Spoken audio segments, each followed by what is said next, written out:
sinabipanga nengenda kubiteekayo mpola with time. I'm going to give myself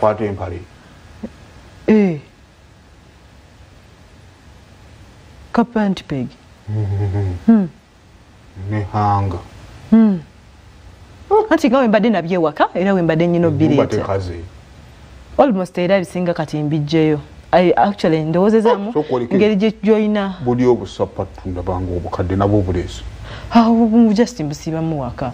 Bintu byange mbadde nyino bijja byenyinza okwetaaga. Byesieta ngenda bikwata bitwale wa maama. Bibere ate lwaki mbasasula. Ennaku zojje ebbiri wano ku weekend obino nabi.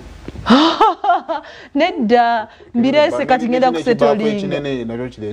Anti kyentera nza okukolezaamu ewaka.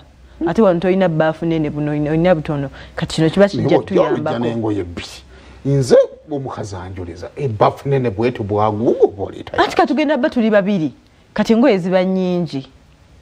Biba ku bbiri ki nzize kusetolinga. Okoleka.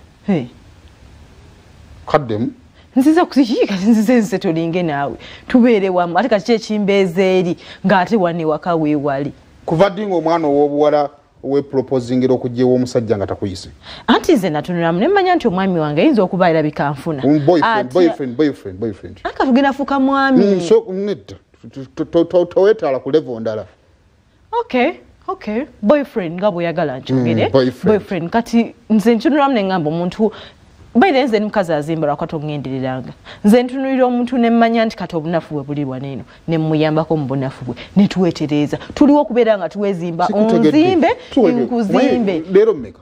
Leero nnya. Leero sefuluzidde. Sikitegeera.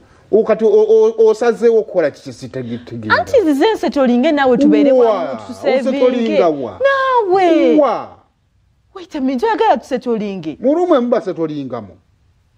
Tutandikira ono nga twezimba mpola. Bannaye. Kaki ekinsasula mukano kalumu akamu olaba nange ekironzo okukana enziyira. Kale tugattako ennyindo bbiri emu mpanvu endala nnene tunaakomawa.